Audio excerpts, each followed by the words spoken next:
telling me, and I was with him. I was with him. I was with the brother the last time he ate flesh.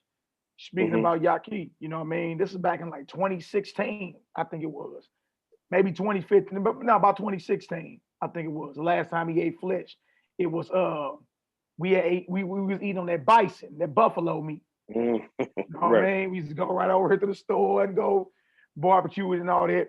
And then right after that, he started getting into the herbs and everything and was like, bro, I don't think we supposed to be doing it. But remember, I told him, I said, look, in order for me to bring it out, I got to be able to prove it biblically. I can't play and move around and, you know what I mean, just off what somebody say. So anyway, probably 2 years after he said that, I seen the elder Dimitri Milligan. I don't know if y'all know the elder with the long beard. Absolutely, yeah, we know elder. Absolutely, yeah. So I see him. Elder Dimitri. I see him on fire. This is roughly around 2018. I see him on fire, right? And he's like, he's going into different first century documents like the Gospel of the Nazarenes and the Nazarene Acts of the Apostles and the homilies and all that. But at the time, I was going through my own thing, so I really could focus on what he was talking about. Dig. So about a year and a half, somebody background. I don't know if somebody's background, maybe they can mute it or whatever. But about a year and a half after that, I bump into the what's the brother name? Essene Nazarite Yirmiyahu. He be on Facebook. And he was bringing out the same information that the elder was bringing out. So this is like 3 witnesses for me over the space of like 3 years. You dig? Like, you know, I don't think we supposed to be eating flesh pots. And then earlier, right after Passover, so it's a little brother. I actually pulled out the streets back in 2008.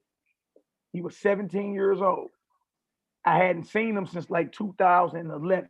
So right when he was like 20, right?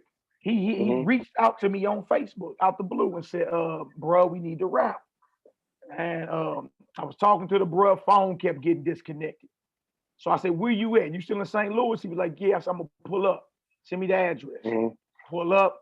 And he got on his table the very same documents that the elder Dimitri Milligan was bringing out, a year and a half later that the brother Essene Yirmiyahu was bringing out.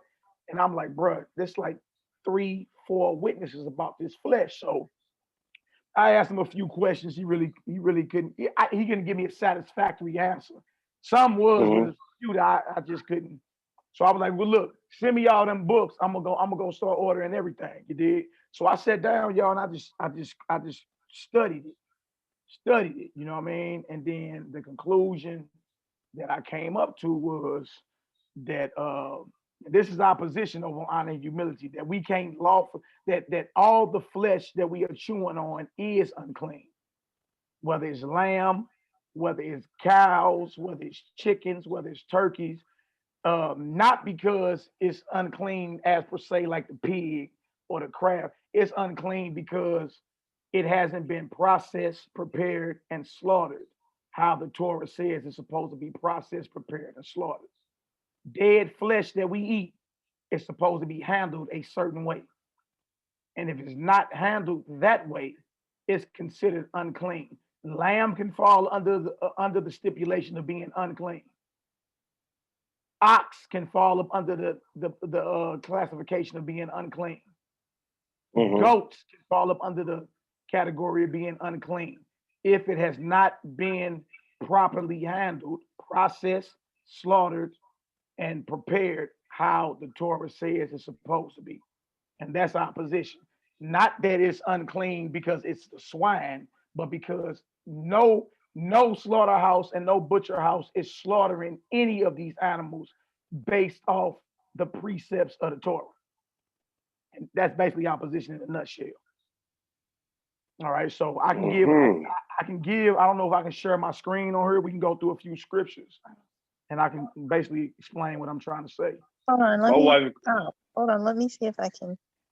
How do you do that, man? I know how to do it. I know how to do it on my computer. I don't know how to do it on the phone. Can you come help me? But you still hold on for a minute. Still should be going to share screen. Right, I see right here. Let me see if I can pull maybe I can share my screen. Hold on 1 second, y'all. Let me see if I can share I can put the scriptures up right here. All right, load that up. Okay, I got it up. Let me see if I can share it now. That's right, y'all on your phones, right? Okay. Let's do it like this.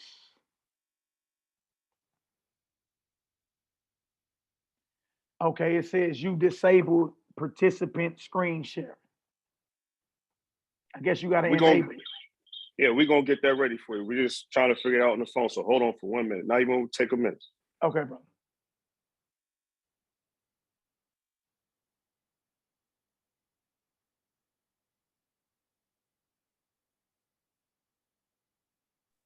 Nally, I'm just going to make you a host. That will make it easier, okay?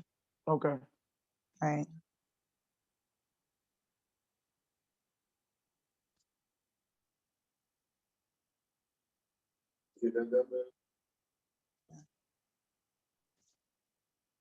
You are the host now. Okay. Let me see if I can share it. Okay, yep. Hey. I like Zoom. I might have to get off I might have to start using Zoom and not StreamYard. I usually use StreamYard. All right, can y'all see that? Yes, sir. Yes, sir. Okay. All right. Well, so where I want to go to first is the Jerusalem Council in the New Testament. You got the disciples there. You got Paul. You got Barnabas. And the topic is Paul finally comes up to Jerusalem for the first time to talk to the apostles about his revelations, about what he's teaching out amongst the Gentile nations. All right. And then at this time, you got James or Yaakov or HaZedek, James the Just, which just so happens to be the Messiah's biological brother. At this moment in history, he's the leader of the whole movement. After the Messiah died and resurrected and ascended, he left his brother ended up becoming in charge by the time Acts 15 rolls around. All right, so he's actually in charge of his brother's movement after he ascended. All right, and the proof of it is in Acts. We're gonna go to Acts 15. Acts 15 first. All right, you see that up there that says the council at Jerusalem. All right, I'm gonna hit the Strong's tab. So, and then I'm gonna scroll down. All right, I'm gonna scroll down. All right, notice right there the subtitle says James's judgment. All right, James is an apostle. He's actually the Messiah's biological brother. And at this council or this conference, he's the one that stands up and renders a decision on what's to be taught amongst the Gentile nations. All right. One of the topics was circumcision. And what else came up was dietary restrictions, how to eat. And another thing was sexual morality, fornication and all that. All right. But I just want to show you right here in verse 13, Acts 15:13, it says, James's judgment. And after they held their peace, James answered, saying, Men and brethren, hearken unto me. Simeon, that's Peter right there, have declared how the Most High at the first did visit the Gentiles to take out of them a people for his name, and to this agree the words of the prophets as it is written. After this, I will return and will build again the tabernacle of David, which is fallen, and I will build again the ruins thereof, and I will set it up. There, he's actually quoting Amos, the 9th chapter. This is Amos chapter 9, verses 11 through 12. He's quoting. It's a prophecy about the house of David being restored. All right, and the breaches being restored and everything. All right. It says, I will build again the ruins thereof, and I will set it up, that the residue of men might seek after the Almighty, and all the Gentiles upon whom my name is called, saith the Most High, who doeth all these things. Known unto the Heavenly Father all his works from the beginning of the world. Verse 19. Wherefore my sentence is, so James is giving a judgment. right? Meaning he's the one in charge. He's the one in authority. All right. And this charge is going out to Paul specifically, but Barnabas was rolling with him at this time too. All right. Wherefore my sentence is that we trouble not them which from among the Gentiles are turned to the Heavenly Father. And what he mean by trouble them not, because there was a big argument about whether grown men need to get circumcised or not.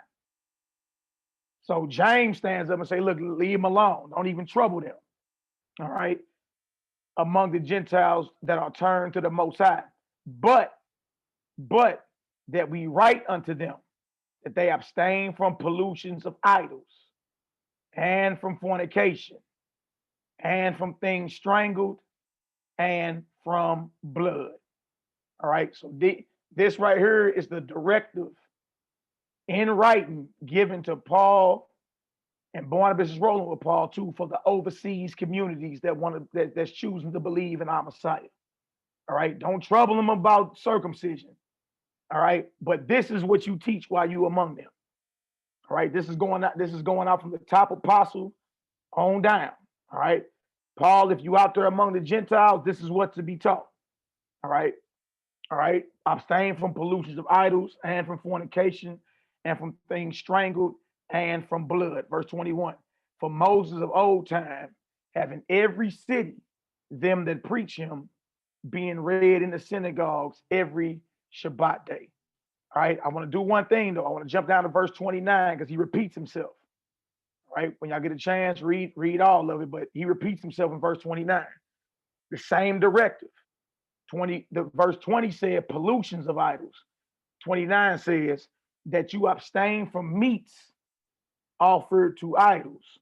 So the pollutions of idols it was talking about is going into foods, meats, foods offered to idols. All right. And from blood, and from things strangled, and from fornication, from which if you keep yourselves, ye shall do well, fare well.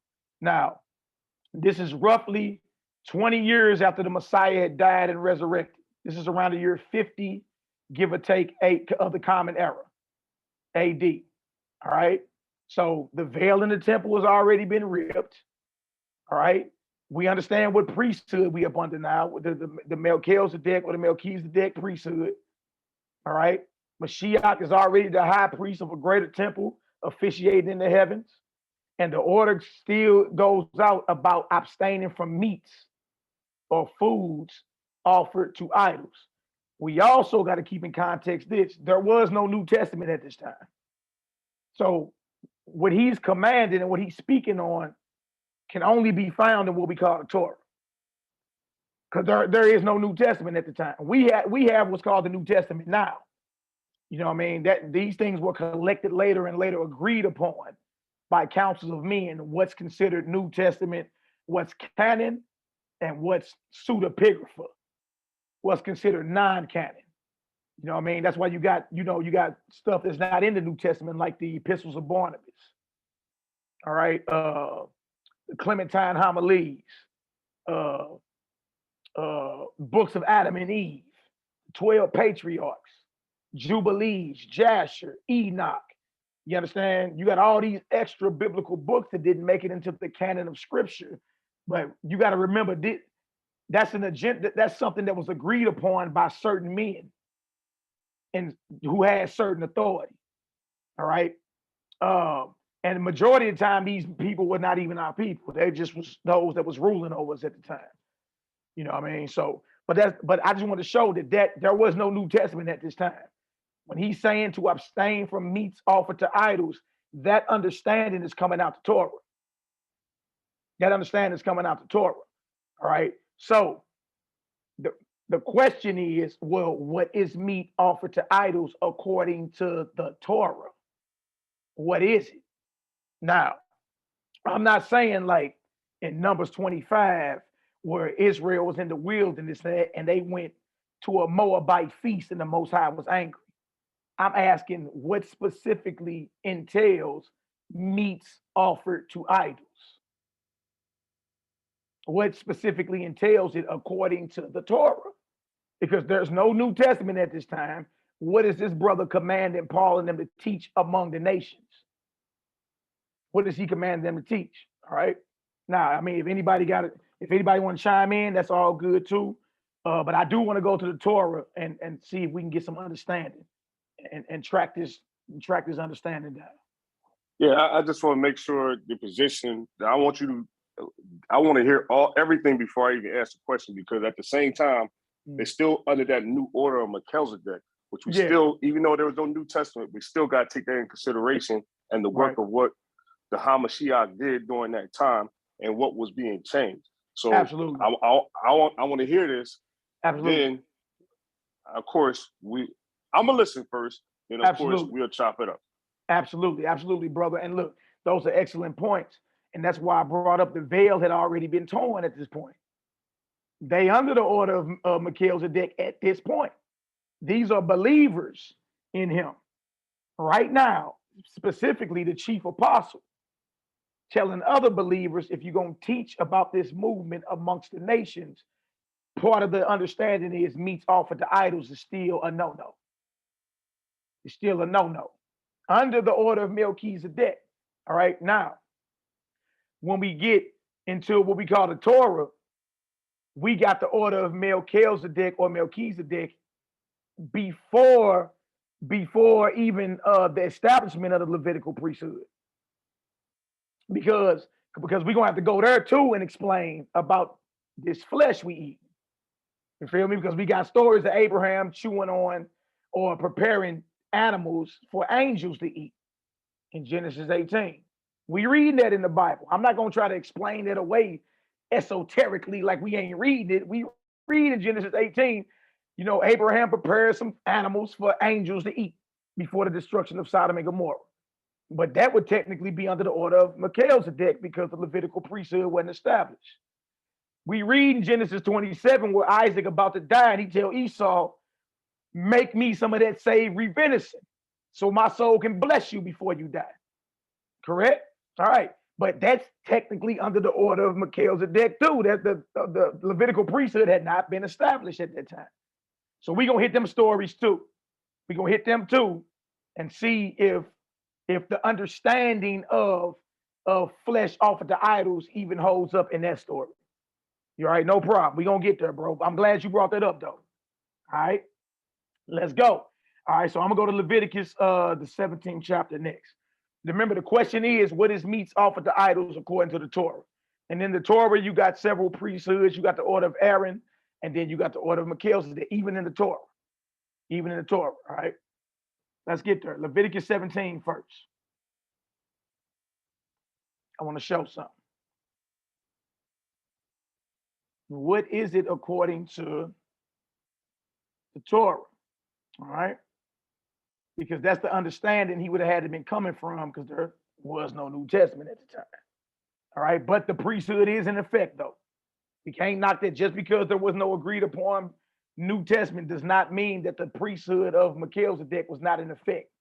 It was, right? Before the establishment of Aaron and his sons, and after Messiah did what he did for us. All praises. All right, Leviticus 17:1. And the Most High spake unto Moshe, saying, speak unto Aharon and unto his sons, and unto all the children of Israel, and say unto them, this is the thing which the Most High hath commanded, saying, what man soever there be of the house of Israel that kills an ox, or a lamb, or a goat in the camp, or that killeth it out of the camp. All right, let me interject real quick. Do we all know where we at, historically speaking, when this is written? We in the wilderness. We're in the wilderness. All right, the same place where we got the what we call the dietary laws, Leviticus 11, Deuteronomy 14. You know what I mean? You can't eat the swine because it don't, chew the cud. We, in other words, geographically, we in the same place where we walked in a circle for 40 years. All right. So this is in the wilderness too. That's why it says in the camp or out the camp. And what animals do we have? Lamb, goat, or ox. Bulls. Right. All right. So these are animals that Israel eats to this day. Right. This ain't pork, shrimp, crab, and lobster. This the lamb, Passover lamb, goated Passover. You know what I mean? Some of us cook oxtails. Maybe you know what I mean. I ain't gonna lie to you, boy. Yes, sir. Yes, sir. Boy, good night. But so all this is quote unquote clean flesh. All right. But these are the stipulations. All right. What we read in Leviticus 11 and Deuteronomy 14 about what we can and can't eat, y'all, is contingent upon this. It's contingent upon this. All right. What man soever there be at the house of Israel that kills an ox or a lamb or a goat in the camp, or they killeth it out of the camp, and brings it not unto the door of the tabernacle or the congregation to offer an offering unto the Most High before the tabernacle of the Most High. So we got dead flesh because it's been killed. All right. Dead flesh that has been killed is classified as an offering because it has to be brought before the doorway of the tabernacle to offer an offering unto the Most High before the tabernacle of the Almighty. Now, we all know later the tabernacle was expanded and became the temple. But in the wilderness, it was a portable tent, basically. All right. So if you kill an ox, lamb, or a goat in the camp or outside the camp, and you don't bring that to the door of the tabernacle to offer an offering unto the Almighty before the tabernacle of the Almighty, blood shall be imputed unto that man. Blood shall be imputed unto that man. I mean, that's old English saying you guilty of shed innocent blood. That's murder. He have shed blood, and that man shall be cut off from among his people. So what we see so far as in the wilderness, based off the flesh that you can't eat, it has to be brought before the tabernacle or the door of the tabernacle and presented as a certain type of offering.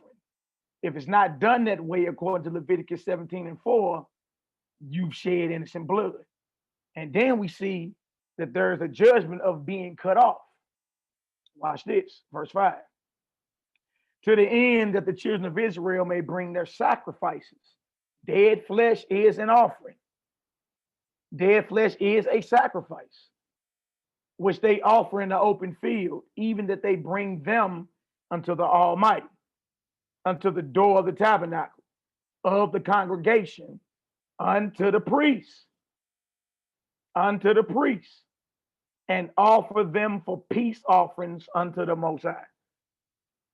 So we got dead flesh, ox, lamb, goat, considered an offering, considered a sacrifice, considered a peace offering. That's the category it falls up under. The food that you eat is considered peace offerings. It's a peace offering. Because what other purpose are you killing it for? It's not a sin offering. It's not a whole burnt offering. What kind of offering is it? The food that you eat. Because we see today everyday meats. You know, what if I just wanted to go get me a cheeseburger or whatever? And we think there's a classification in the Torah as everyday meats that's not in there. It's actually a peace offering. If you decide to kill it in the camp or out the camp, there's rules to it. It has to be brought to the priest at the doorway of the tabernacle and offered as a peace offering unto the Most High. Now look what the priest got to do. And the priest shall sprinkle the blood of the dead animal upon the altar of the Most High at the door of the tabernacle of the congregation. So there has to be a priest involved. All right. Now we'll say, okay, well, we ain't up under the Levitical order. I'm with you on that. But there still has to be a qualified man. Abraham wasn't up under the Levitical order either, but he built altars. There still has to be, and look, you can't build any old type of altar. Altars are according to the law of God. Abraham built altars when he first got into the land of Canaan in Genesis 12. Genesis 13, he built altars, meaning he knew the law of building altars. All right. So there still has to be a qualified man at some type of altar to offer this dead animal. And the priest shall sprinkle the blood upon the altar of the Almighty at the door of the tabernacle of the congregation, and burn the fat for a sweet savor unto the Most High. The fat is the fat off the organs, because you know if you didn't kill the animal before, you got to gut it, right? You got to skin it, you got to gut it, you got to pull all the organs out of it, and then the priest was supposed to take the fat off the organs and burn it on the altar as well. You see? So this is the process. This is the preparation or the process that has to take place if you want to chew on the clean animals according to Leviticus 11 and Deuteronomy 14. There's a process there. There's a process there. All right. The blood has to be sprinkled on the altar.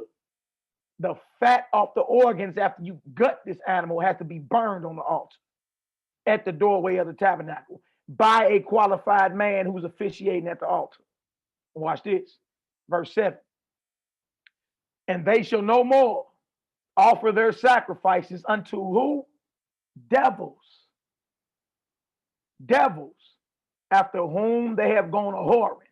This shall be a statute forever unto them throughout their generations. And they shall no more offer their sacrifices unto devils. Y'all, if it's not done how we reading it right here, then it falls up under the category of being offered to devils or idols. There's a preparation, a process, or slaughtering laws on how to do a clean animal before you chew on it. And that's why the Nazarene brothers, when you go back in history, a lot of the Nazarene brothers, they stayed away from the flesh. We're going to get into the Maccabees too, because the Maccabees, when the Greek invaded Jerusalem, Mattathias' sons was a priestly family. All right. Now, when they went to the wilderness because they was finna fight a guerrilla warfare against the Greeks because they refused to be Hellenized, they took their wives, their children, and their cattle with them. Right.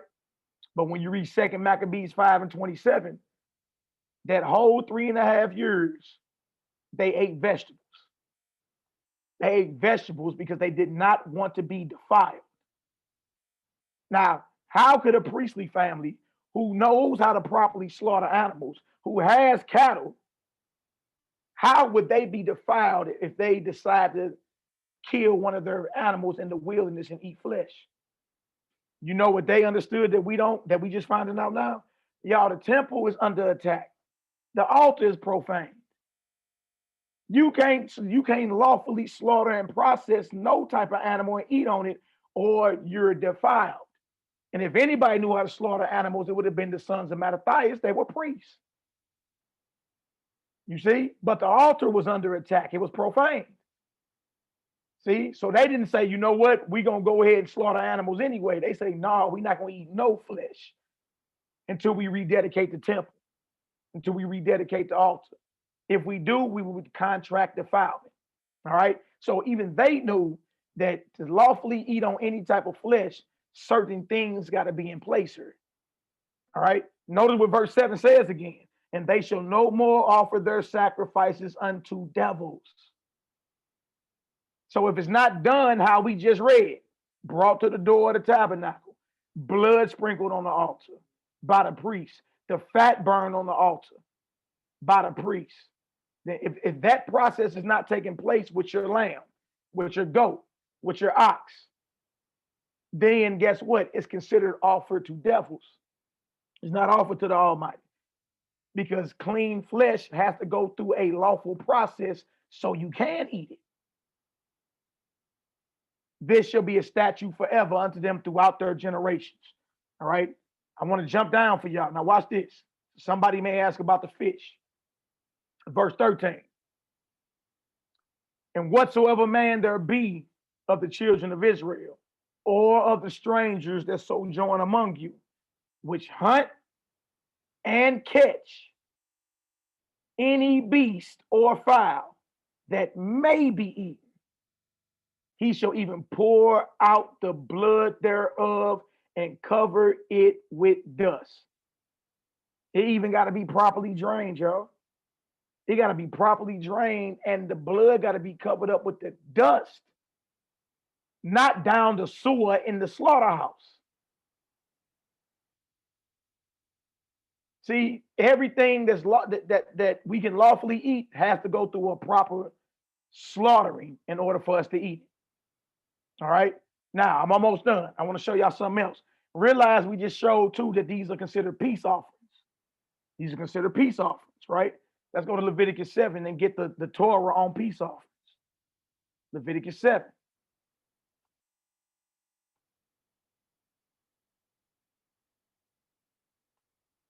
Leviticus 7. So when James told Paul, teach this among the Gentiles, this is part of the Torah that he was talking about, right? Because meats offered to idols, he would have to be coming from a Torah perspective because there was no New Testament written at the time. And he's speaking this under the order of Melchizedek because Messiah had already died, resurrected, and ascended by then. And it's still on the table. Meat offered to idols is a no-no. Well, what is meat offered to idols? All right? All the flesh you eat that has not been properly processed, prepared, and slaughtered according to the Torah, that's offered to devils or idols. And that's why James told Paul, teach that, because guess what? You better believe there ain't a grocery store among the Gentiles. There ain't a slaughter or a butcher stall among the Gentiles that are following the Torah when it comes down to how to properly kill an animal. They're not doing that, especially today. Y'all know that. Y'all done seen some of the videos of what they're doing in them slaughterhouses. It's horrendous, but it's not according to the Torah. It's not according to the Torah. All right, now we read it where it's called a peace offering, right? Look at this. And this is the Torah or the law of the sacrifice of peace offerings, which he shall offer unto the Most High. If you offer it for a thanksgiving, then he shall offer the sacrifice of thanksgiving, unleavened cakes, mingled with oil, and unleavened wafers, anointed with oil, and cakes mingled with oil of fine flour fried. This is a peace offering, but it's considered a thanksgiving peace offering. Besides the cakes, he shall offer for his offering leavened bread with the sacrifice of thanksgiving of his peace offerings. And of it he shall offer one out of the whole oblation for an heave offering unto the Almighty. And it shall be the priest that sprinkled the blood of the peace offerings and the flesh of the sacrifice of his peace offerings for thanksgiving shall be eaten the same day that it is offered. He shall not leave any of it until the morning. So y'all, this is expiration. The Thanksgiving peace offering has to be eaten the day it is killed. The day that it is offered, which is the day it is killed, it got to be eaten that day. It cannot remain to the morning. Now, a lot of us got deep freezers full of flesh. Been in there all year, 5-6 months. Watch this, verse 16. But if the sacrifice of his offering be a vow or a voluntary offering, it shall be eaten the same day that he offereth his sacrifice. And on the morrow also the remainder of it shall be eaten. So this is a peace offering as well, but it's called a voluntary peace offering. All right. You can have leftovers with this, but it only can be the next day following. All right. But the remainder of the flesh of the sacrifice on the third day shall be burnt with fire. And if any of the flesh of the sacrifice of his peace offerings be eaten at all on the third day, it shall not be accepted, neither shall it be imputed unto him that offereth it. It shall be an abomination. And y'all, we ain't talking about pork, shrimp, crab, and lobsters. The peace offerings was lamb, goat, and bulls. It shall be an abomination. And the soul that eateth of it shall bear his iniquity. Because, trip out this, that's the next argument. Well, I ain't kill it, but you eating it though. Because some people be on there. Well, no, I ain't never killed an animal. Even if you eat it, you still got to bear your sin or bear his iniquity. It's you eat an abomination. So we see that dead flesh, the dead flesh can't be dead no longer than 2 days, y'all. Now, how old is any of that flesh we going to the grocery store buying? I guarantee all of it's been dead longer than 2 days. I guarantee it. I guarantee it. What about how the animals were tortured and raped and slaughtered? Was it any of it done how we just read in Leviticus 17? I mean, brought to the doorway of the tabernacle. Well, we know that ain't happening. What about the blood sprinkled on the altar? We know that ain't happening. What about the fat off the organs burned on the altar? We know that ain't happening. To a priest, a man certified in the, officiating of the Most High's ways. We know that ain't happening. What about the blood? Is the blood poured into the dust and covered with dust? We know that ain't happening. Well, y'all, guess what? That means it's unclean, it's abominable. We gonna bear our iniquity. We in danger of being cut off. And guess what? It falls up under the category of food or meat offered to idols. And that's what James, the just Messiah's brother, was telling Paul to teach when he's out there among the Gentiles. All right. Paul didn't agree with him though. That's why you got Paul in Corinthians saying, whatsoever is sold in the shambles, eat it and don't ask no questions for conscience sake. For the earth is the Lord's. You see what I'm saying? So what you have here is just conflict between the disciples and Paul and them. You just got conflict. You just got, he didn't see it necessarily how they saw it. But eating meat offered to, abstaining from meats offered to idols and eat whatever is in the Gentile butcher shop is not the same thing. It's two different messages is what I'm trying to get y'all to see. All right. When James told Paul teach that, he was referring to how the dead flesh is processed, prepared, and slaughtered. All right. So it can be acceptable or deemed righteous for you to chew on it. If that's not the case, then it can't be chewed on. It can't be chewed on. It's an abomination. So I know today some people be like, well, I eat meat, but it ain't meat offered to idols. Well, when I ask you, okay, well, what is meat offered to idols according to the Torah? Everybody I ask be like, I don't know. Well, how you know you're not eating meat offered to idols then? Right? And if what I just read is not the correct understanding of meat offered to idols, show me then. Show me how, you know what I mean? Well, no, the animal that you eat don't got to be processed, prepared, or slaughtered lawfully. You can boil it in acid if you want to and eat on it. Come on, of course, every animal that you chew on it has to be prepared lawfully or what? You doing your own thing. Even down to the fish. You go fishing, you catch fish. Don't that got to be gutted? Don't they got to be drained and gutted and organs pulled out and the head chopped off?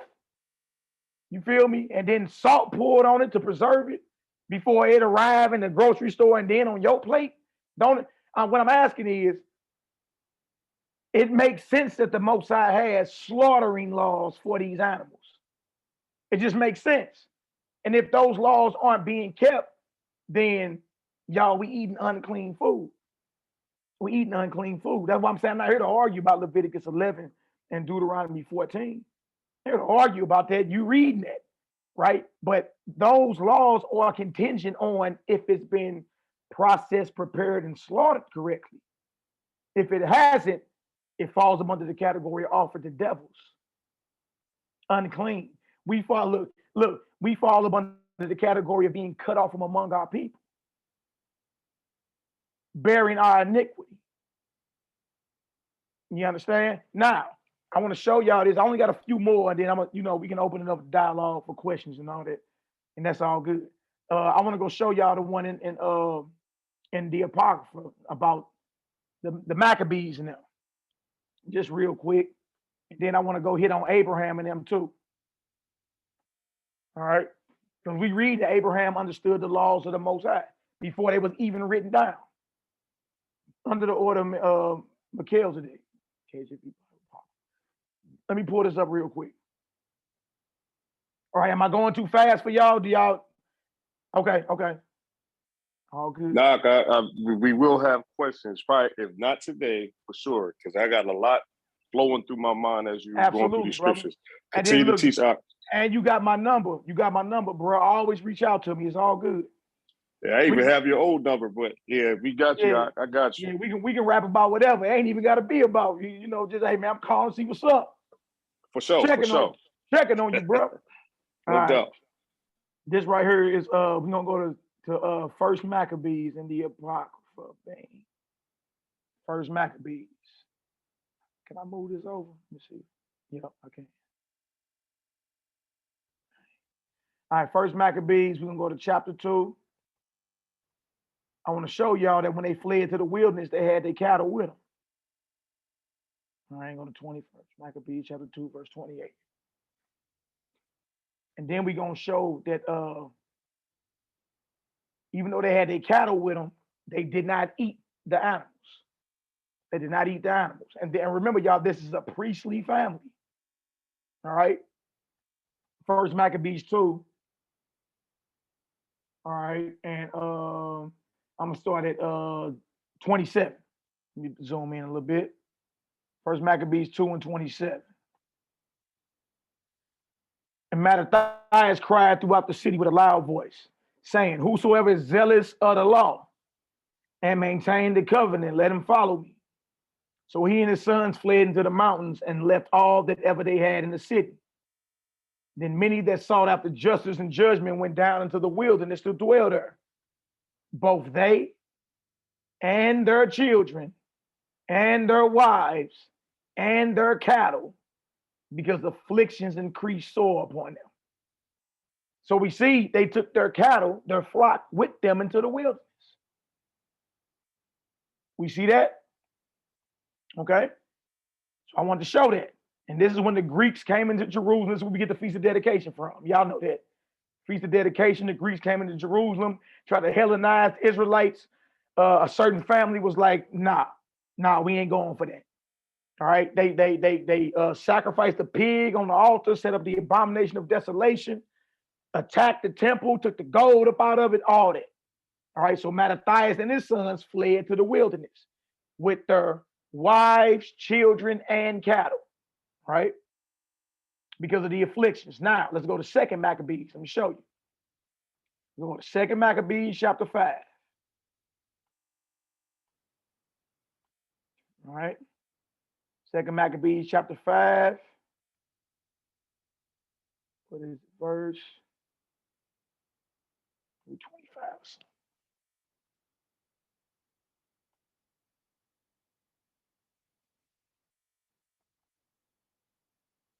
All right. This is when the Greeks was coming into Jerusalem. All right. I'm going to start at 24 so y'all can see that. He sent also that detestable ringleader Apollonius with an army of 220,000, commanding him to slay all those that were in their best age and to sell the women and the younger sort, who coming to Jerusalem and pretending peace did forbear till the holy day of the Shabbat, when taking the Yahudim, keeping holy day, he commanded his men to arm themselves. And so he slew all them that were going to the celebrating of the Shabbat, and running through the city with weapons slew great multitudes. But Judah Maccabee, with 9 others, or thereabout, withdrew himself into the wilderness, and lived in the mountains after the manner of beasts, with his company, who fed on herbs continually, lest they should be partakers of the pollution. The temple is under attack. The altar is profaned, and our people are being destroyed, even though they're in the wilderness with their wives, children, and cattle. Guess what they ate? Herbs or vegetables. And notice what they said. The reason they were eating the herbs is because they did not want to be partakers of the pollution. What pollution? How would they have been polluted if they just killed their own animals? You understand? Started that barbecue grill up and start chewing on it.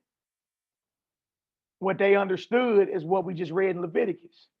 If if the proper things are not in place, you can't lawfully chew on no clean flesh because there are stipulations that are not in place. In our case, there ain't no temple and there ain't no altar. Your body is the temple now. And there's a temple in the heavens in which the Messiah is the high priest. But you ain't read no word in the kingdom of heaven or in the temple of heaven, the Most High slaughtering animals, chewing on animals in the heavens. The order of Melchizedek doesn't give you the right to chew on animals and disregard how the process or how to properly process it. They don't disregard that just because the Messiah died and ascended. The order still was stay away from meat offered to idols. Well, what is meat offered to idols? Every piece of flesh that is not properly processed, prepared, and slaughtered, how it is stipulated in the Torah. If not, it's considered unclean and abomination and offered to devils. And even the Maccabees and them understood that. And they got their cattle with them. They had their cattle with them. So this is why when you see like the Nazarene brothers back in the day, when you get into the history of it, going back to like even the early church fathers and all that, they all understood that the movement, them brothers didn't chew on flesh. They all understood it. You know what I mean? And even today, like when I start seeing certain things, I'm like, oh, okay. That's why. Because dietary laws, if we're going to keep dietary laws, y'all will, the process is contingent on it. The eating, I'm sure the shot said, the eating on dead animal flesh is contingent upon how it's prepared and slaughtered. That's where our imposters get kosher from. That's where they get kosher. And you be like, oh, that's just Talmudic stuff. Y'all, we in the Torah. They get the whole idea of kosher food from the Torah. That's where they get it from. You know what I mean? Now they come up with their own, traditions. A rabbi got to pray over it. And I ain't talking about none of that. You know what I mean? I ain't talking about none of that. But the whole idea of it being properly processed, they get that out of the Torah. All right. I see a hand raised. You got a question, my sister? Go ahead. Yeah, I was just gonna make a comment. I guess that's where the Muslims get halal meat from, right? Too. Yes. Yep. Yep. That's where the Muslims get halal and the ish get kosher from. Y'all, they really get it out the Torah in Leviticus. You know what I mean? So we talk about how we keep dietary laws, but the process, the preparation, and the slaughtering of that is necessary for it to be clean flesh or deemed clean flesh according to the Almighty. You understand? Now, some people just are plant-based or vegan just for health reasons. Salute. I understand that. I feel the best in my life since I stopped eating the flesh. I ain't gonna lie to you. It's been about 10 months for me now. You know what I mean? I feel the best in my life. I ain't gonna lie to you. Like I got so much energy now, it's crazy.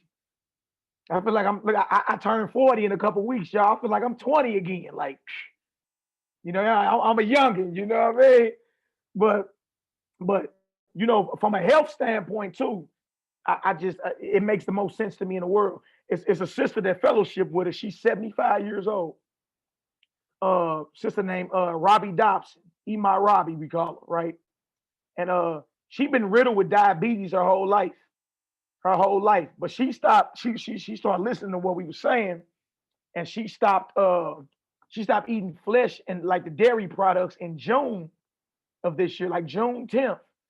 Y'all, by August 10th, she totally reversed her diabetes at the age of 75. You know what I mean? She just went back to a Genesis 129 meal plan. Like she don't really even eat that much cooked vegan food. She eat like just raw fruits and salads and all that. And this 75-year-old woman, her pancreas started yielding the proper amount of insulin, and she ain't on the shots no more.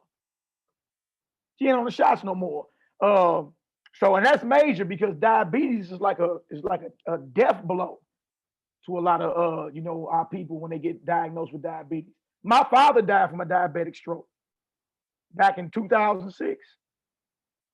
You know what I mean? At a young age, he was 52 years old. Young. You know what I mean? So for me, that was my heart was rejoicing when I heard that this elderly mother of 75 in 60 days reverse their diabetes by simply going back to what the Most High ordained in the beginning. You know what I mean? So outside of like the scriptural breakdowns we also got healing testimonials behind it too. You know what I mean? So with that, you can't do nothing but praise and thank the Almighty behind it. Indeed. You got anything else you want to ask, sister? If not, I just wanted to show Abraham and them, and then we can open it up for some questions. Well, I know a lot of people are going to ask, like, I after this teaching, I mean, I'm vegan, but I think I'm in agreement with what you're saying. But I know a lot of people are going to ask, so is this a salvation issue? I know I'm going to hear that. Like, if we were to share this with people, that's the next thing. Well, so are you saying that I'm going to be lost if I'm not making it into the kingdom if I don't stop, or, you know, so. Right, no doubt. That question. And that's an excellent question. And what I've been telling brothers and sisters since we've been bringing this out is every man and woman got to live off their own convictions anyway. Like, I can show you scriptures where it say you gonna bear your iniquity, like we just read. That soul shall be cut off, like we just read. You understand? And that still don't resonate with certain people because, you know, they may just not be there yet. So I can read scriptures like we just read about if it's not offered this way, you shall be cut off because blood is imputed unto you. All right. Now you can take that and say, well, the Most High meant that back then. It ain't that serious now. Like wherever you at with it within your own spirit. One thing Malaki can't do is make you or force you to believe anything. You feel me? All I can do is show you what I've been shown. And say, like, look, okay, well, we just read a scripture about blood being imputed unto you because you shed blood. That soul shall be cut off. You got to bear your iniquity. But maybe that ain't good enough for you. You know what I mean? So is it salvational? When I read certain stuff like, and he shall be cut off, and you know, you got to bear your iniquity. In my spirit, I feel, oh, I need to make some changes. That's how I feel when I read something like that. But the next brother may not see it like that. He may be like, well, you know, it really ain't that serious to me. No, I'm going to let the Most High increase me in due season. And that's very understandable because, y'all, we can share 1,000 scriptures with everybody. But every man and woman is still going to live off their own convictions when you're done talking. You can't beat nobody up and make them believe what you believe. All you can do is have a conversation with them and show them. For me, that lit a fire in me. I ain't gonna lie to you. When I read that, I said, oh, good night. So to me, it's salvational because I was like, oh, cut off, shedding blood, bearing iniquity. That sounds like the same thing he said if we don't keep the Shabbat, the Sabbath. You know what I mean? That's the same language he be using. So with me, I was just like, oh, good night. So to me, that struck a nerve with me. To the next brother and sister, it may not. But see, that all depends on where you're at in your walk. You know what I mean? So to answer your question, sister, I would just read back to Leviticus 17 and the Leviticus 7. And you're going to read things like, blood shall be imputed unto that man. He have shed blood. That soul shall be cut off. He shall bear his iniquity. You feel me? And then let that resonate with the brother or sister that you sharing it with. Either they gonna be inspired to say, I gotta make some changes now. Or they're gonna be like, okay, I read that, but I don't think it's that serious. Either way, that man or woman gotta live off their own convictions anyway. Brother, can you go over Genesis 9:3 so I can understand that better? Than I understand everything that you're saying. And Genesis 9. Yes. Genesis 9:3, because that one's confusing to me then too. Absolutely, absolutely. Can I look before I do the Genesis 9? I just want to show the Abraham under the order, and then let's do Genesis 9 as well. Absolutely. Okay. Absolutely. Absolutely. All right, here, let's go here. Let's go to bad, y'all. How do I move this out of the way? Well, I'll share it right here on this one. And again, this what I be trying to tell the brothers when they be trying to explain certain, like, look, let's not get in the spirit of trying to act like certain things are not written. You know what I mean? We read Genesis 18 where Abraham fed angels dead animal flesh. We read that. We read Genesis 27 where Isaac told Esau, make me some of that savory venison. See, I don't like to get into the games of, oh, no, that really ain't. No, let's not do that. And it's the same with Genesis 9. Let's not play like, we not reading what we read. But we can go back over it and see if we can get some, some deeper understanding. Because it really ain't about what we read, it's just about where our understanding is. All of us know how to read.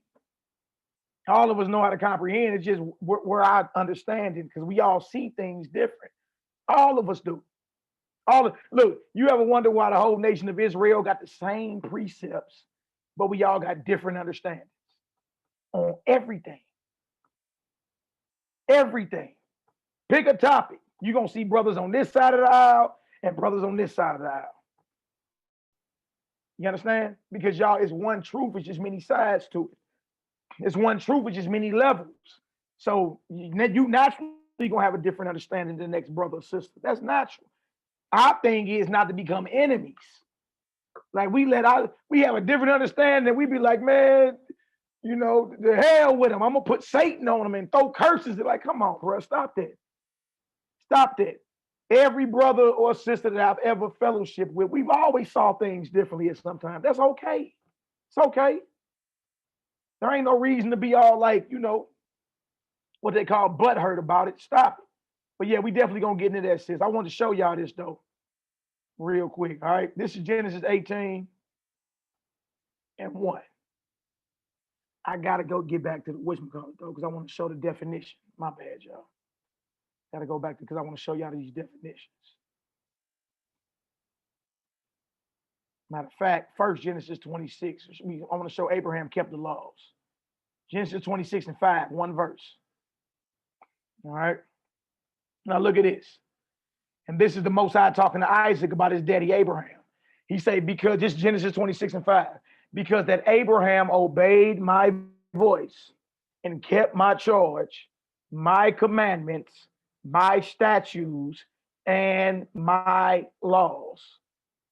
So that means before there was a Levitical priesthood, before there was even a Moses to write down the Torah, Abraham was a guardian or a keeper of the Torah. Because the laws of the Most High was given at creation. Adam had the laws. Noah and them had the laws. You understand? So we understand that, right? So I just want to show that Abraham knew the law, statutes, and commandments. So what we read in Leviticus, Abraham knew about. When we read about building altars, Abraham knew about building altars.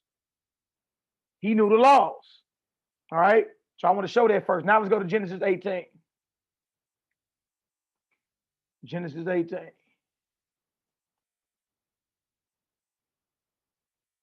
Strong's Concordance. Genesis 18 and 1. The birth of Isaac confirmed. And the Most High appeared unto him in the plains of Mamre. And he sat in the tent door, in the heat of the day. And he lifted up his eyes and looked, and lo, 3 men stood by him. And when he saw them, he ran to meet them from the tent door and bowed himself toward the ground and said, my master, if now I have found favor in your sight, pass not away. I pray thee from thy servant. Let a little water, I pray you, be fetched, and wash your feet and rest yourselves under the tree. And I will fetch a morsel of bread and comfort ye your hearts. After that you shall pass on. For therefore are you come to your servant. And they said, so do as you have said. Remember, the agreement is what at first? Abraham said, I'm going to fetch a morsel of bread, right? And comfort you your hearts. After that you shall pass on. For therefore you come to your servant. And they said, so do as thou hast said. The agreement was just about bread at first. And they agreed. Right? These are three celestial beings, angels. You understand? And this is right before the destruction of Sodom and Gomorrah. Okay? But the agreement was just about bread at first. I just wanted to point that out. All right. Now look at this, verse 6. And Abraham hastened into the tent unto Sarah, and he said, make ready quickly 3 measures of fine meal, knead it, and make cakes upon the hearth. And Abraham ran unto the herd and fetched the calf tender and good and gave it unto a young man, and he hastened to dress it. And he took butter and milk and the calf which he had dressed and set it before them, and he stood by them under the tree, and they did eat. So we cannot act like that these angels did not eat the flesh of these dead animals. They didn't drink that milk. They didn't have butter, and they didn't have bread or butter for the bread. Ain't that what we read? Right. Hey, as y'all brother, I would never deny what we read. But look at this. When you go back up to verse 7, Abraham ran into the herd and fetched the calf tender and good and gave it unto a young man, and he hasted to what? Dress it. Let's look that word dress up. You know, we're not talking about a skirt. Dress it, huh? Look at this. Now look at what dress is.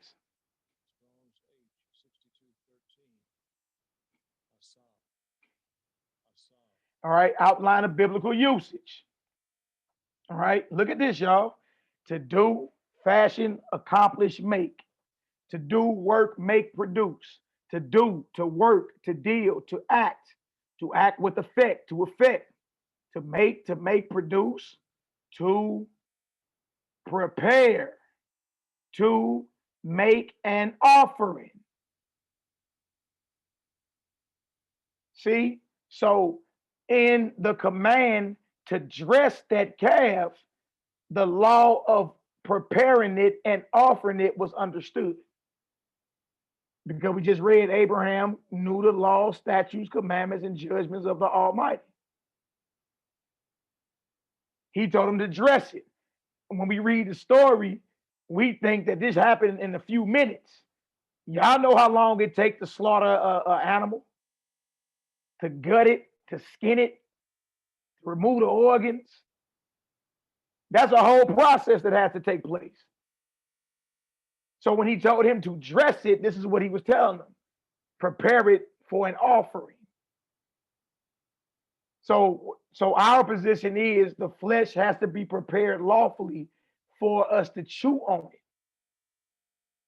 And if that is not happening, it's considered offered to devils. It's considered unclean and an abomination.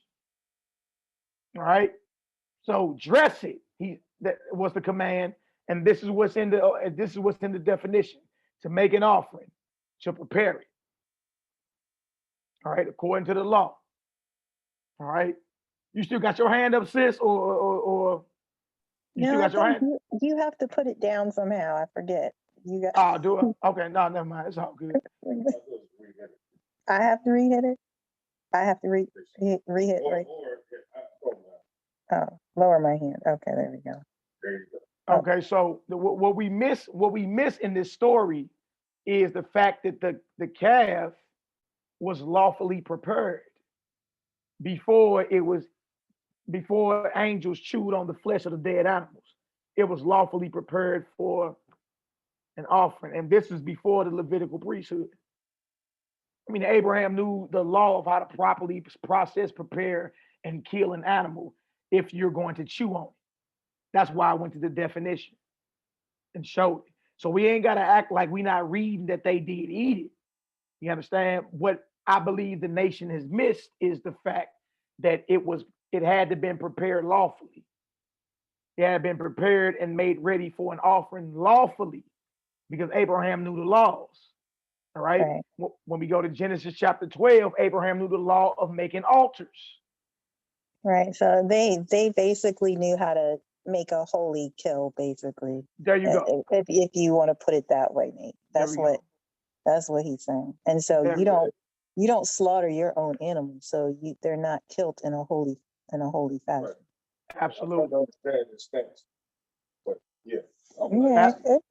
Absolutely. I mean, y'all, even if we go into the meat market or the grocery store, that you can bet your bottom dollar it ain't been a righteous kill like we just read in Leviticus.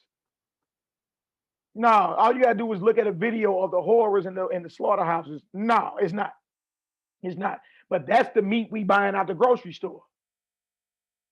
Right? So for one, we not killing our own flesh. We ain't putting our own hands on it. And for two, what we are eating, somebody else is killing it, but they're not killing it righteously. That's why, you know, and that's why the position we've taken lately is, no, stay away from it, period. You know what I mean? Because it can't be righteously killed, you know what I mean, in the situation that we are in. All right, Now, let me can go. I ask another question real quick? Absolutely, sister. So my brother's on here too, Asavi. You don't know him, but What's going our on, bro? father, Blessings to you. Blessings to you. I think he's on here still. I don't know. I'm not sure. Maybe he dropped off. But so our father, he's from West Africa, and Okay. and back home where they're from, they still do slaughter their own animals. Right. So they don't, because there's not, you know, they don't have the sophistication of America to have grocery stores and all that stuff. Right. So they honestly don't eat meat much because it is a process to have to go slaughter an animal. But Yeah. if they do, and they're doing it according to traditions, is that still considered okay, or is it not because of? Okay, so this is the thing. When we go back through the list of what has to happen in Leviticus 17, all right, Okay. what door of what tabernacle are they bringing the dead animal to? I got that, but I what guess they altar? would be slaughtering it like how Abraham would be then, or no, that's still not Yeah, okay. but Abraham knew how to make altars. Okay. Yeah, You know what I that mean? makes sense. Abraham knew how to make altars. He knew what to do with the blood. He knew what to do Uh-huh. with the fat on the organs. Okay. You understand? Okay. So Yeah. so no, it wouldn't be, because I know a few brothers that own their own farms, and they got their own Mm. cattle and all that. You dig? And so that's the next question. Like, well, I'm gonna kill it myself, but look, there are still Levites or priests in the earth today. Some people claim they know where they at. I mean, I leave that up to y'all. I don't subscribe to the 12 tribe chart and none of that madness. I don't believe we got to go to Haiti and find a priest. You know what I mean? Or somewhere in Africa. You see what I'm saying? But what has to happen is what we read in Leviticus 17 and Leviticus chapter 7. The blood got to be poured into the ground and covered with dust. The fat off the organs have to be removed, and the fat off the organs have to be burned on an altar. All right. And the blood has to be sprinkled on the altar. All right. At the doorway of the tabernacle. They got a tabernacle. They got a makeshift portable tent that's dedicated to the Almighty. Nah. Ain't nobody doing that. Not even the Ish, not even the Jewish folk. They're not even doing that. Nobody's doing that. So our stance is, because that's what people say. Well, man, ain't nobody got that, and that's why we say don't eat it then, because every provision is not in place for you to do it. Trip off this, sis. The Maccabees and them were priests, and they had their cattle in the wilderness, and they still didn't eat it because the holy place was defiled.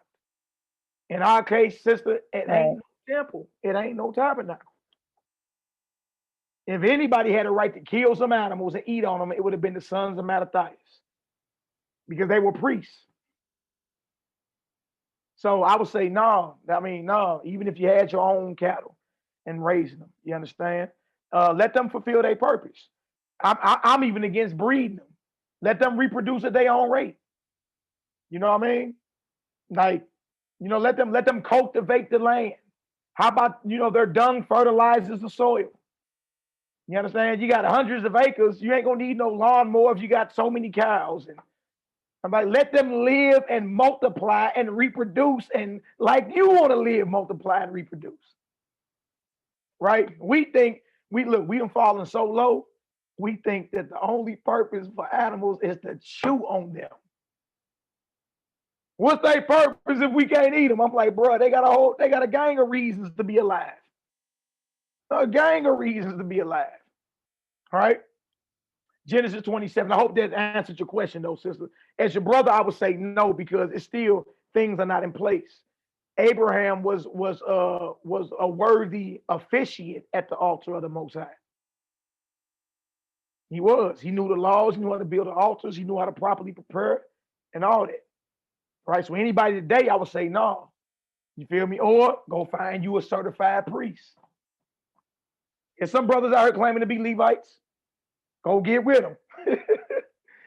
Go get with them. Genesis 27. And this is Rebekah. All right. And Rebekah heard when Isaac spake to Esau, his son. And Esau went to the field to hunt for venison, deer meat, and to bring it. And Rebekah spake unto Jacob, her son, saying, Behold, I heard your father speak unto Esau, your brother, saying, Bring me venison, and make me savory meat, that I may eat and bless thee before the Most High, before my death. Now look at this. Bring me venison, and make me savory meat, that I may eat and bless thee before the Most High, before my death. So guess what, y'all? I'm not going to act like we not reading that they was eating flesh. I think that's where people thought we was going with it. You act like our forefathers never ate flesh, bro. Ain't nobody never said they wasn't chewing on animals. All right. What I will say is they knew the law of process, preparation, and slaughtering, a righteous kill. They knew what to do with the blood. They knew what to do with the organs. They knew who to bring it to. They knew what to do with the altar. Right? That's not happening today. So as your brother, what we've arrived at, we like, nah, stay away from it. In our mind, it's all unclean because the process is not being upheld. All right, now look at this. Bring me venison and make me. Look at this. We're going to click on make. Look what make is. Uh-oh. Uh-oh.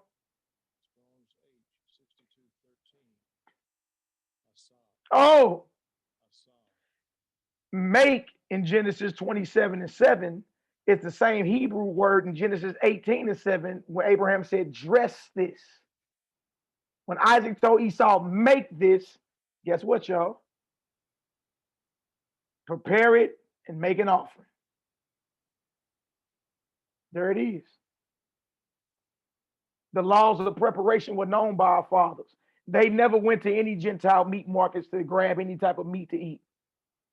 If they was going to get down, they kept the laws of preparation, process, and sacrifice in order to eat it. During the Maccabean revolt, the brothers had their cattle with them. They were priestly families. But the place where you bring your dead killed to was profaned and under attack. What they eat for the whole war? Veggies. And they said because they didn't want to be defiled.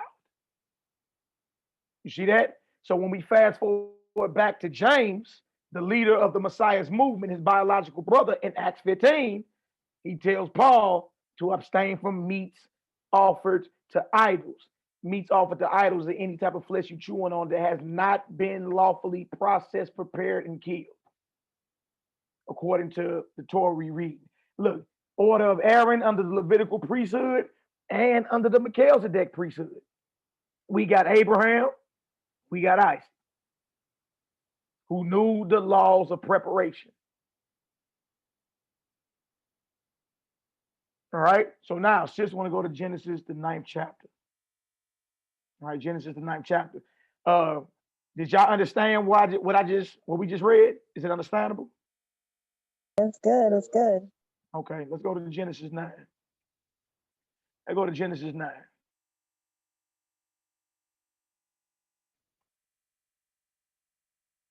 All right, now trip out this, y'all. Covenant of the rainbow. All right. When we go back, we're gonna read this, and then we're gonna go back to Genesis 6 as well, because the Most High had made a covenant with Noah and the animals. All right. And gave them a certain way to eat. All right, that's in Genesis 6. But in Genesis 9, this is what we got. This is what a lot of brothers and sisters, get hung up on. And again, you can only live off your own conviction. All right. But Genesis 9:1. And God blessed Noah and his sons and said unto them, be fruitful and multiply and replenish the earth. Y'all, this sound familiar, don't it? What did we hear this at before? Garden. Genesis chapter 1. So is this the Most High repeating to Noah what he did with Adam? Because the same thing was told to Adam: be fruitful, multiply, and replenish this earth. Right? Is it the same thing, or do we got the Most High changing? in his instructions. All right, let's read. It's the same instructions, but they're in a different state because they're in a state of sin. Right. Yeah. Absolutely. I've heard that before. You know what I mean? Because we're in the state of sinning, then we got the right to chew on the carcasses of dead animals. Like I heard it before. You know what I mean? Like that's in the state we're in, so it's fine now, right? So I've heard the arguments and all that. But watch this. And true about this, we was in the state of sin also in Genesis the 6th chapter. We was outside the garden in Genesis the 6th chapter. All right. Now, because that's when the flood came. Genesis 6, Genesis 7, Genesis 8. Now we in Genesis 9. All right. So the sin theory, if it's true, it got a hold for Genesis the 6th chapter as well, because we was in the state of these flesh suits then. All right. But watch this. And the fear of you and the dread of you shall be upon every beast of the earth, and upon every fowl of the earth, upon all that moveth upon the earth, and upon all the fishes of the sea. Into your hand are they delivered. All right. Now, does this mean that Noah has the right to torture, rape, and do whatever he wants with these animals because the fear and dread of him is on them?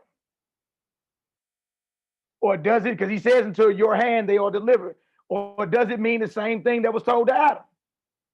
You got dominion over the Most High's creation.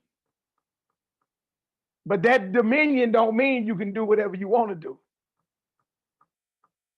That means you to be, you to be lords over the Most High's, creation. You're supposed to guide them and instruct them, and you understand? But because I'm saying that because of this. Some people read that and they justify the butcher houses and the slaughterhouses today because of what it says in Genesis 9 and 2. All right. Is this the same thing he told Adam in a nutshell? That you got dominion over all the animals? Or does this mean you got the right to set up slaughterhouses, corporations? You can rape them, breed them, torture them. You can chew on them and do whatever the hell you want with them. One or the other. It either means you got dominion over the Most High's creation and you have to lawfully have dominion, or you can do what you want with it. One or the other. All right, I'm gonna leave y'all with that. Verse 3. This is where everybody go to. Watch this. Every moving thing that lives shall be food for you. All right, well, hold on, y'all. Hold on. Every moving thing that lives. I know where you're going. Every moving thing that lives. So we good to eat whatever. If this means what we're reading, every moving thing that lives shall be meat for you. Y'all, that mean everything from pork, shrimp, crab, and lobsters. Huh? Y'all, even down to human consumption. People. Yeah. You can't be mad at the cannibal because the cannibals read that and say, I got a right to chew on shoulder blades and loin meat.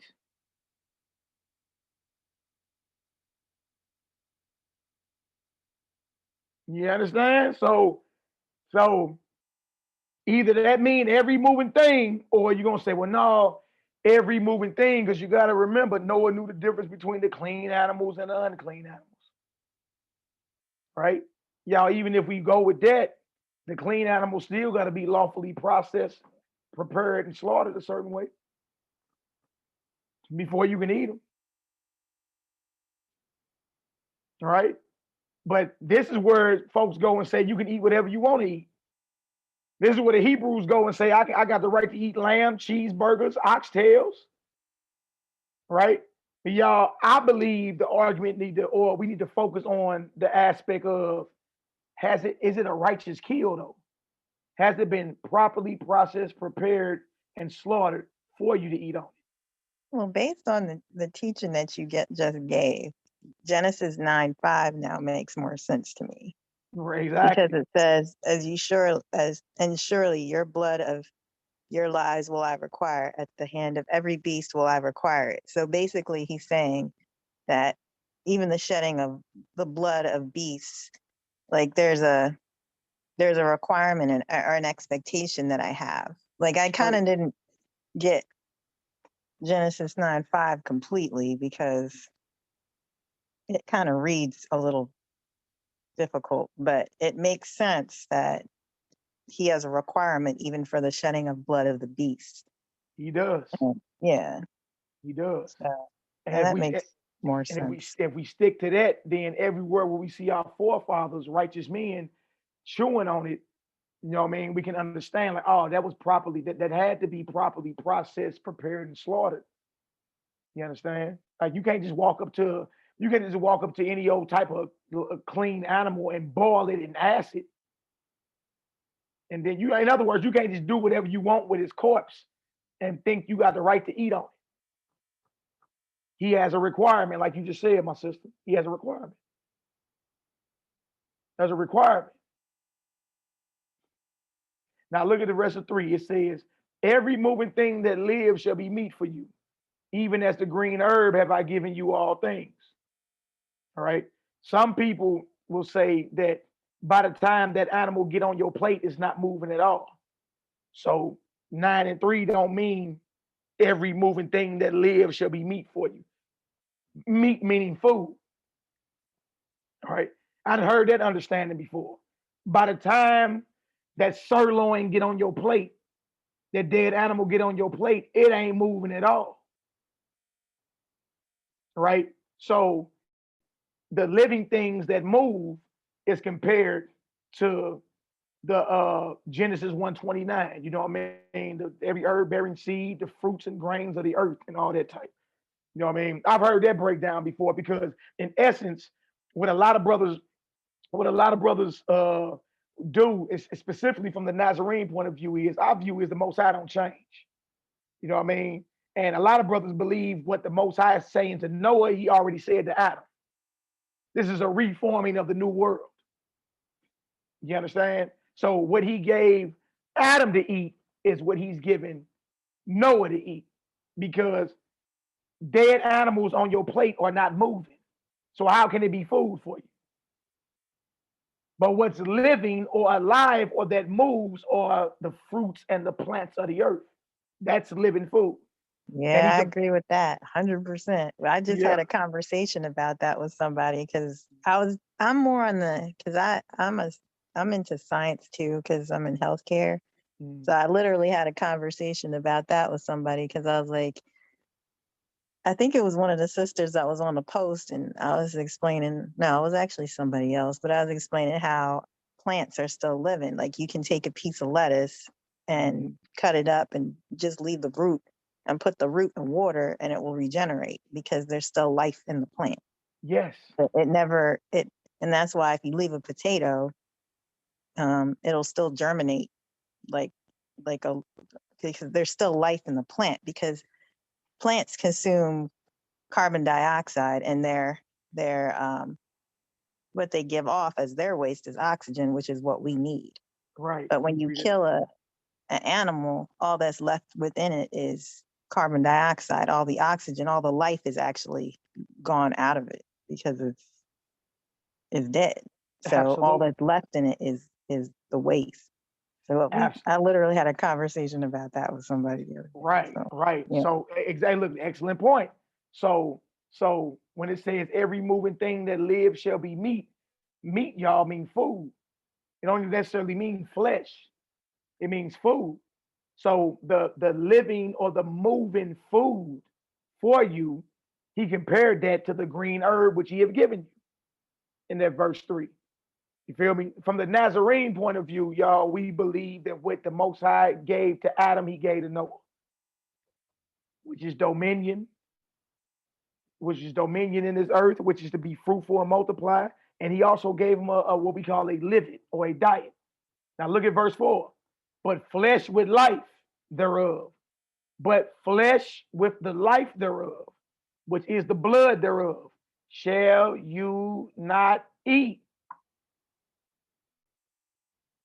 And surely your blood of your lives will I require at the hand of every beast. Will I require it? And at the hand of a man, at the hand of every man's brother, will I require the life of man. You understand? So even if we go with the narrative of chewing on dead animals, look, always remember it got to be a righteous slaughter, a righteous process, and a righteous proper preparation. If that's not the case, then according to the very Torah that we read, it falls up under the category of abominable, unclean, and offered to devils.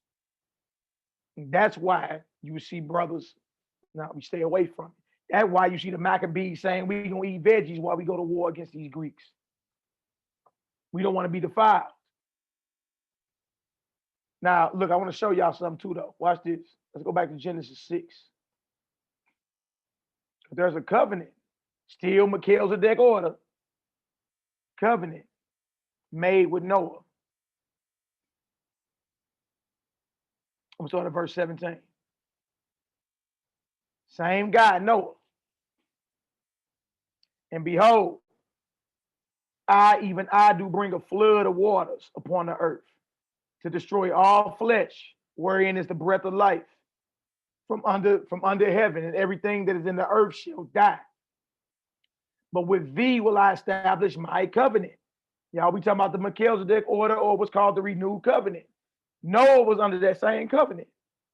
But with thee will I establish my covenant, and you shall come into the ark, you and your sons and your wife and your sons' wives with you. And of every living thing of all flesh, 2 of every sort shall you bring into the ark, to keep them alive with you. They shall be male and female. So the covenant is with Noah, his wife, his sons, their wives, and the flesh and the animals. And to keep them alive. That's part of the covenant. Not to chew on them. To keep them alive with you, they shall be male and female. Of fowls after their kind, and of cattle after their kind, of every creeping thing of the earth after his kind, 2 of every sort shall come unto you to keep them alive. Verse 21. And take thou unto thee of all food that is eaten, and you shall gather it to you, and it shall be food for thee and for them. Meaning the food, back to Genesis 1, verse 29 and 30. Noah and his household ate the same food that the animals ate on the ark. To keep them alive. The covenant is made with Noah, his wife, his sons and their wives, and the animals. 2 of every kind, male and female. And guess what, y'all? They was eating the same food. They was not eating each other. That's the covenant. Thus did Noah according to all that the Most High commanded him, so did he. Right? So that's the same, like Genesis 9 is Noah. Same guy, Noah. All right. So, at times, y'all, just different perspectives on what it is. But, I just want to show y'all why, we stay away from the flesh, and why those that fellowship with us stay away from the flesh. Not just for health reasons, but even like scripturally speaking, there are reasons, scripturally speaking, on why we decide to stay away from the dead flesh of animals. Valley, help me with 2 more, and then I promise I'll let it go. Okay. If you can help me understand. I'll give some scriptures to think about, but I want to talk to him about later. I'll speak to your phone, but you can hear me, right? I can hear you a little bit, yeah. Yeah, but like after you finish teaching, I will state to you some scriptures for you to help me, or at least you can take into consideration, because I'm the kind of person, where I'm thinking. 1 Corinthians 8, 1 Corinthians 10. I'm thinking about, the Hamashiach, Yeah. down on the cross, not the cross, but you know what I'm saying, down on the stake, and taking into consideration as far as those laws, as far as but even the preparation. I want to get some further study myself before I even speak. So that's why I'm gonna just listen. But those scriptures are running through my head. Absolutely. We can go over all of them, bro. I'm with it. One that I wanted to ask about though is why the Messiah helped them catch fish. Why did he do that? Yeah, which scripture you want to go to? You know the one where he's on the boat with, I think it's Matthew, right? And they couldn't catch any fish, and they lay their nets down, and then he told them to lay it in the water, and then a whole bunch of fish got caught. Yeah. What you talking about is the beginning of his ministry. That's in Luke 5. That's in Luke 5, 1 through 11. And right after that, he told them, y'all gonna be fishers of men, right? Come and follow me. Right. When you read the witnesses of that in Matthew and Mark, trip off this. The whole aspect of catching the fish until the boat almost sunk and all that, it don't agree with what they're counting Matthew and Mark. And both of them are at the beginning of his ministry. He tell in all three accounts, he tell them, come follow me, I will make you fishers of men. But in Matthew and in Mark, there ain't no mention of this fish scenario. There's no mention of it, right? And now, in one account, you got the sons of Zebedee that was there too, James and John. In one account, it says they were fixing their nets, mending them. In the other account, it said they was washing their nets. You understand? So what I'm basically saying is this: you got conflicting stories. You got conflicting stories in the Gospels pertaining to certain events. One of them is the fish story in Luke 5. Luke 5, 1 through 11 conflicts with Mark 1, 16 through 20, and Matthew 4, 18 through 22. When you read all three of them about the same event. I'm going to make you fishers of men. The account in Luke disagrees with Mark chapter 1, 16 through 20, and Matthew chapter 4, 18 through 22. It's not even brought up. It's not even mentioned. All right. And for example, I'll give you another example. The death of Judas. How did Judas die in the Bible? Judas Iscariot. How did he die? I thought he was hung, but I'm not sure now. Okay. What you say, Nate? I'm sorry. I was looking at some scripture. How did Judas die? How did Judas die? That's the question. I thought he was hung. I thought he hung himself. Yeah, I thought so too. But then in the Apocrypha, doesn't it say like his blood was poured out into some field or something? I don't know. I can't remember. Yeah, but I thought, from my reputation, I thought it was something as well. Right. Okay. Well, how about this? It's two different accounts of how Judas died. Mm-hmm. All right. One account say he hung himself. Mm-hmm. The other account say he fell headlong, meaning head first off a cliff, and his guts. Yeah, that's the one. Yeah, that's that I was thinking of. Mm-hmm. All right. In one account, he gave the money back. Remember, the money he got to betray Messiah, he tried to give it back to the priests. They ain't accepted. Right. In the other account, they say he hung himself in the field that he purchased with the money that he used to betray Mashiach. Yeah. So what I'm saying is, y'all, there's conflicting reports in the scriptures concerning certain events. Everything don't harmonize. You know what I mean? And that's even down to the fish story. Trip off this. Even the fish story, him eating fish after he resurrected. Right. I was going to say that one too. Okay. Yeah. Okay. Now trip off this. Show you how real this gets. Luke 24, he eats fish with the disciples in Jerusalem. He eats fish with the disciples in Jerusalem in Luke 24 after his resurrection. Y'all roughly remember that? Yeah. It's in Luke 24 after his resurrection. He eats fish. Fish with a honeycomb or something like that, right? But he's in Jerusalem. Right. And he told them, do not leave Jerusalem until you get immersed with the promise of my Father from above. So according to Luke 24, the disciples never made it outside Jerusalem until Acts the 2nd chapter when they got the fiery tongues. They witnessed his ascension and everything. He told them, don't leave Jerusalem until you get the promise. And in Luke 24, he ate fish and a honeycomb in Jerusalem. Okay? In John chapter 21 and in Matthew and Mark, the Messiah told them, meet me in Galilee after I resurrect. Not in Jerusalem. Meet me in Galilee. All right? Y'all, Luke 24, they never left Jerusalem. All right? John 21, he ate fish with them at the Sea of Galilee. There's just one problem. Galilee is 75 miles north of Jerusalem. Walking there is 4 days one way. For them to have made it to the Sea of Galilee by the time he resurrected.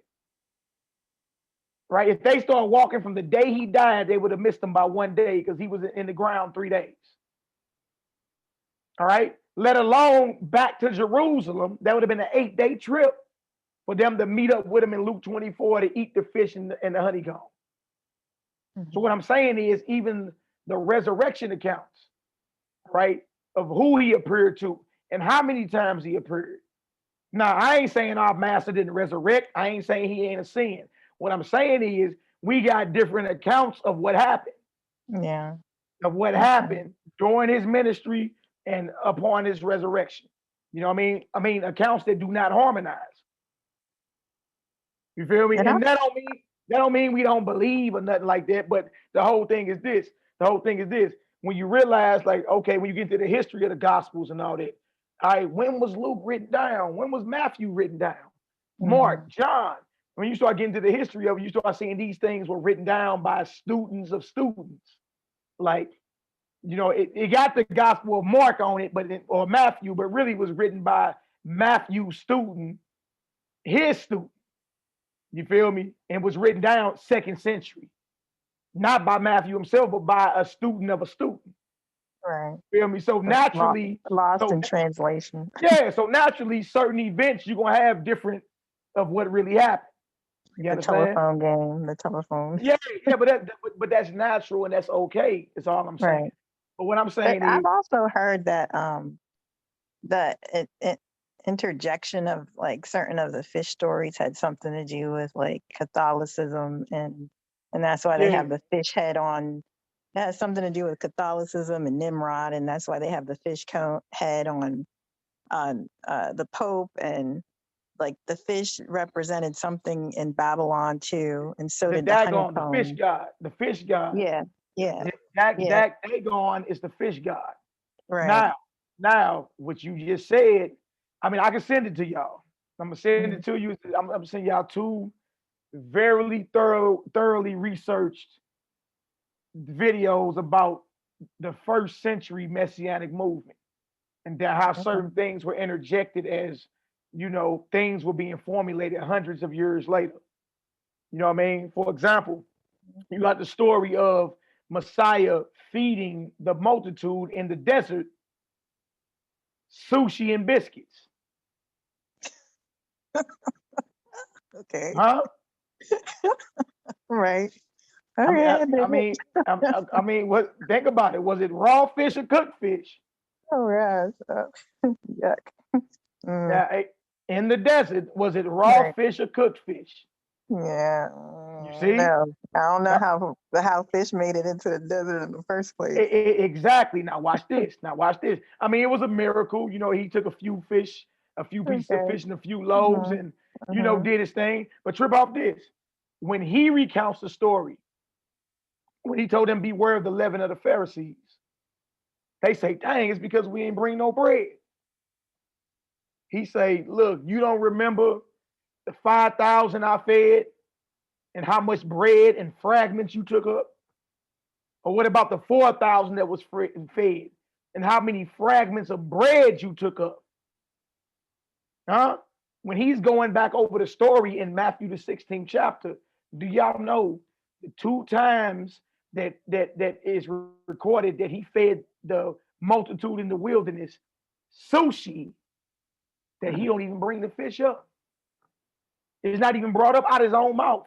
He don't even say, you don't remember I fed them fish and bread? Let's go there. Let me show y'all that real quick before we go out. Matthew 16. Notice how he don't even bring it up. So that goes back to what you said you heard before. Fish is a later what they call it, interpolation, a later interjection into the scriptures. Because look, when you get into the first century gospels, like the Gospel of the Nazarenes, I actually have it with me. The oldest gospel, it's actually older than the gospels in your Bible. And when you go back through the resurrection account about what happened at the Sea of Galilee, it ain't fish. When you go over the feeding of the multitude in the wilderness, it ain't fish. It's bread and like clusters of grapes. You know what I mean? Now I don't know if any of y'all ever read that, but we can stay within the scripture and show you exactly certain things do need to be brought into question. I thought Nazarenes couldn't eat grapes though. Nazarites. Can't. Nazarites. Okay. You take a Nazarite vow. You know what I mean? Okay. Yeah, no, not Nazarene, Nazarite. Now look at this Okay. Matthew 16. Yeah, there's a difference. All right, now look at this right here. Matthew 16, verse 5. He said, when his disciples will come to the other side, they had forgotten to take bread. The Messiah said unto them, take heed and beware the leaven of the Pharisees and of the Sadducees. And they reasoned among themselves, saying, it is because we have taken no bread. Which when the Messiah perceived, he said unto them, O ye of little faith, why reason ye among yourselves? Why reason ye among yourselves? Because you have brought no bread. Do you not understand? Neither remember the 5 loaves of the 5,000 and how many baskets you took up. You don't even bring fish up. Verse 10. Neither the 7 loaves of the 4,000 and how many baskets you took up. Fish ain't even mentioned, but it's mentioned in the story. You see that? How is it that you do not understand that I spake it not to you concerning bread, that you should beware of the leaven of the Pharisees and of the Sadducees?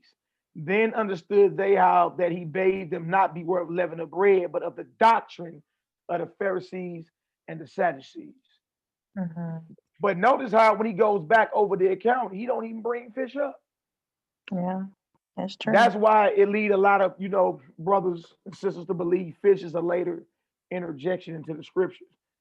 And to interject into the scriptures, y'all, is not hard. It's not hard. There's been plenty of scribes who have had their hands on our records. You know what I mean? Look, y'all, the word Easter is in your Bible, KJV. Right. Yeah. That means a scribe saw Passover in the Greek and decided to write Easter. Right. Because the Romans who canonized it have always been trying to interject their own gods. Exactly. So we can't act like, ain't nothing, they never interjected anything. Let's not be gullible.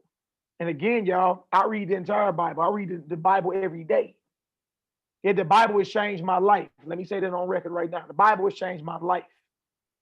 Totally around. You understand? But if we're going to be about truth, we got to be about all truth.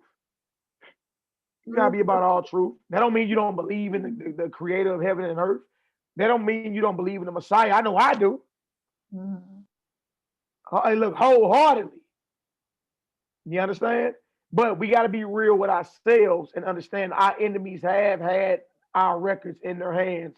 And they have with certain scribes who have been given authority at many times have interjected things to propagate certain agendas.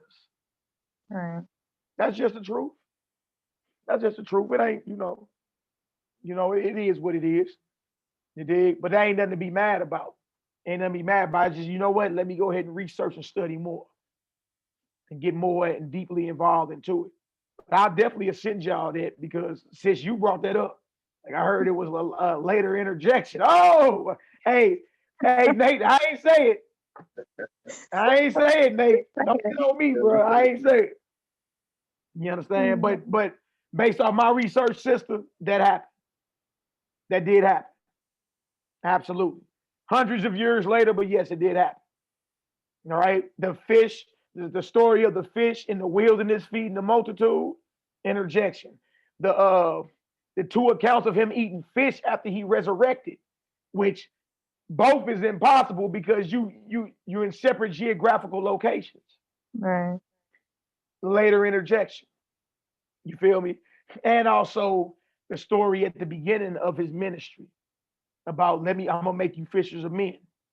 And that don't even agree with the synoptic gospels of Matthew and Mark. You see what I'm saying? So, I mean, it ain't nothing to be mad about. When I started looking at some of these things, it made me study more. Let me study more and go ahead and get this. You understand? And we also got to remember that, the New Testament the Septuagint was in Greek. So it's almost like, I know in my father's tribal language, there's certain words that don't even translate. There's no way you can say them in the English language. Yeah. So if it's translated in Greek from Hebrew and they don't have words, they interject what makes sense to them. Yeah. Right. Exactly. And try to convey certain ideas. I mean, some knowingly, a lot knowingly, some unknowingly. Right. That's all I'm saying. There are definitely agendas being propagated. All right. Let me see if I got this. Let me see if I got this on my computer. If I can share it real quick before we get up off here. Y'all got any more questions? Anything though? Very good. Now today was a listening lesson day, but I do got some scriptures later that I'll probably end up sending, like 1 Corinthians 8, 1-13, 1 Corinthians 10, 28, Romans 4, 1-2, of course, and Acts 21. I got a whole bunch more, but absolutely. I'm gonna research your point and listen, because that's my whole thing is to listen, and I'm gonna look at the whole thing in general, from even the finished work of the HaMashiach versus looking at those scriptures and the change that took place. So I got a lot running through my mind. No doubt, Nate. And look, man, it's all good, bro. Also remember, by the time of Acts that you pulling up, chapter 21, and also Acts chapter 15, those are the Jerusalem councils. His work was finished at that point. You know what I mean? So for the disciples who knew him personally, for James who knew him his whole life, and the disciples who knew him personally, you understand? At that moment, we're under the order of Melchizedek. At that moment, the veil had already been ripped. He had already resurrected and ascended. And the order still was about meats offered to idols. Abstain. That would make sense, because that's what the Gentiles probably struggled with. So that's probably why it's also in those scriptures, in Corinthians and Romans, because these are all Gentile areas that Paul is dealing with. Right. Exactly. I agree. Exactly. That's why Malachi went over Acts 15. Right. But, no, I understand. I understand. And I would love, no doubt, bro, we definitely can go over to Corinthians 8. You understand? We're gonna slow roll it, because we're gonna have to, because he talk about meat offered to idols in there. Right? But he talk about a certain liberty that a believer has. A believer has liberty to eat meat offered to idols in the temple of an idol, as long as don't nobody see him that has the knowledge. That's not good.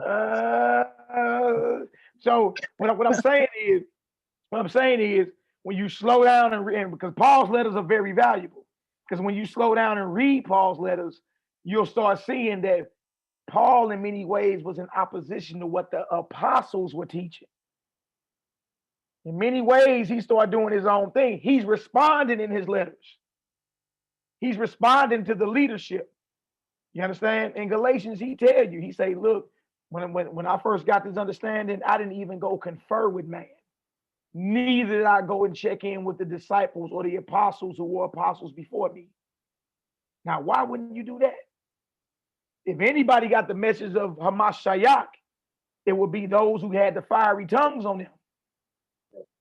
It would be those who knew him personally, right? And then Paul comes up, finally, 3 years later, and then 17 years later. You see what I'm saying? In Corinthians and in Galatians, he's responding. So then he going to say, look, I even got into it with Peter. What was it over? You remember? They got into it over table fellowship. Right. Right. Table fellowship. What the Gentiles are eating. Right. See what I'm saying? Like Paul's teachings in many ways conflicted with what the apostles were saying. So then in Galatians 2, he say James, Peter, and John, who somewhat seem to be pillars of the movement, makes no difference to me. God accepted no man's person. Even Barnabas was carried away with his madness. So I had to withstand Peter to the face. You like, dude, what is it you teaching that's in opposition to what the ordained apostles are teaching? Then he goes on record and say, if anybody bring you another gospel, count them cursed. See, Paul is fighting. Like a lot of people don't realize he's in opposition to the apostles. He didn't see the food requirements that serious. But don't you think he's in opposition though, because he has to deal with Gentiles, people that don't understand the ways of Israel, that wasn't their culture. That's an excellent point. But when you get into like the Acts of Peter, or what's called the Clementine homilies, that's Peter's journal, they already had Gentile protocol. So they would allow Gentiles to be a part of the movement and believe in the Messiah. It's just the Gentiles were held to the same level of discipline as an Israelite was. Yeah, because it says in the Old Testament that the sojourner or the foreigner amongst you has to do as the nation does. Exactly. So when James told Paul, this is what he gave it to him in writing, to the overseas communities, the Gentiles. Stay away from meats offered to idols, fornication, things strangled, and from blood. This is what Paul was supposed to teach amongst the Gentiles. They weren't against, because all the disciples had to go out amongst the Gentiles and teach. Messiah gave them that mission when he resurrected, go into all the nations, baptizing them in the name of the Father, Son, and the Ruach, teaching them to observe everything I command you. They already had a mission to the Gentiles. Right. You see what I'm saying? Right. Paul just came up with his own mission to the Gentiles. Right. That's why he was in opposition to what James and them was saying. He was compromising. Yeah. So, yeah, Nate, we definitely can read his letters because his letters reveal a lot. That's why in Peter it says that you have to be well studied to understand Paul, because his writings can be so confusing to people, and that's why people shouldn't jump to the letters, because even Peter told them that he will confuse you to your own. Yeah. Just Paul. I want to go through the whole understanding. When Hamashiach, when he died, he was resurrected, and the whole order. So I'm gonna study the whole thing. I'm gonna look at this point. You know me. Yeah. I'm gonna listen first. Yeah. Absolutely. Okay. And we'll chop it up. Absolutely, brother. And look, I'm always available. I mean, if I ain't, balancing all these children I got, but I'm always available, brother. If I don't pick up, just leave me a message, and I'll make it my business to get back to you. Believe that. I have another personal question, Mally. Go ahead, were you able to get your children to transition to? Oh yeah. I ain't playing no games. And how did you do that? I just trick them. I gotta cook 2 meals a day for me, one for me and one for them. Yeah, I had to kind of play psychological with my children, because I still eat cooked plant-based food too, but I'm more like 50-50. I do like 50% raw, 50 cooked. So I get them like little, they think they eating chicken nuggets, but it's really, plant-based nuggets and all that. Plant-based, Or okay. if it don't taste good enough, I'll sprinkle a little agave in there, make it taste a little sweeter. Then, Okay. I just trick them into, and they think they're eating like the flesh, but they really not. They think they're eating tacos. I done got a food processor and chopped up some walnuts and Okay. seasonings on it. And, they think they eating taco meat when really you eating walnuts, So Did you have to ban them from like fast food? Because like when you travel and stuff, like how like we'll be traveling home maybe tomorrow if the snow doesn't stop, and they're like, can we get some like Burger King? Like, do you have to ban them for like that? Pretty much. For the most part, sometimes it's hard though. You know Yeah. what I mean? I don't allow them to eat eat the flesh or whatever, but they may want to get a cheese pizza. Okay. Like that, you know what I mean? I done bent on that before. Here, get you some cheese pizza or something like that. Because Okay. I don't do the dairy anymore either. But Right. I Do mean, you do we do slowly you do transition. the like almond cheese, like do you do like diet cheese or anything like that? Like, you know We what I'm do talking? cheese. We make cheese out of like cashews, Yeah. Brazilian, what is that? Brazilian nuts and all that. You know what I Okay. mean? Just and look, it be good. Man, I ain't gonna lie to y'all. Like with all the recipes that's out there right now, we look. It's to our advantage to get off the dead animals. Yeah. It's to our advantage because look, they got it in plants. Look, it tastes just as good if you ask me. Yeah, I agree. And you don't have that heavy weighed down. Like I've been vegan for about 5 years now. Okay. I don't have any issues or any desire to go back to eating meat. In fact, it makes me feel queasy the thought of it because I just know it's gonna make my stomach run. So I don't even I'm very funny about what I eat. I But ain't gonna lie, I'm a work in progress. I ain't gonna lie but to you. No all I doubt. tell them to do, all I tell Nate to do is just eat what I'm eating. But I know it's you It's gonna a get there. process. Hey, bro, it's definitely a process. But man, you make a sacrifice like that. I ain't gonna lie to y'all. I mean, I'm hearing more from the Most High than I ever heard from in my life now. Like I'm thinking more clear. You know what I Yeah. mean? My thoughts are more quick. You know what I mean? Prayers I put out happen faster. And then like with me, I used to swell up like around my joints, like around my knees and all that, like every other month or something like that. Elbows, and I used to swell up. Feet used to swell up and all that. Y'all ain't had not one problem since I've been So off you that flesh probably and meat. I'm talking developing gout. You're about, developing acid in your joints. yeah. I ain't had Yeah. not one problem. No Mhm. swelling, no gout symptoms, none of that in the 10 months that I've been off dead animals. Yeah, that's You know what I good. mean? You sound So, like an elder we have out here named Dr. Emmanuel, but we'll talk about him later. But yeah, I'm gonna dissect all this. Yeah. Like this is good stuff. I'm gonna hit the books. I'm gonna dissect all this, hear let's both do it, ways, brother. and we gonna chop it up. You already know. Let's chop it up and reason amongst each other. We can slow roll Absolutely. it. We can slow roll it, bro. This does not have to be the last time. Let's slow roll it piece by piece. You know what I mean? And let's see where we land at. Absolutely. I'm with it. You know what I mean? Yeah, Hey, I'm look, with it. that doc he's talking about, Malachi, he was a big part of why I totally transitioned, because I was kind of vegetarian, pescatarian before him, but then like he's probably like 67 years old and he's been vegan for 40 years and he has absolutely no health problems. He has no gray hairs. He's like, he runs basketball with 23-year-olds and it's amazing. I bet.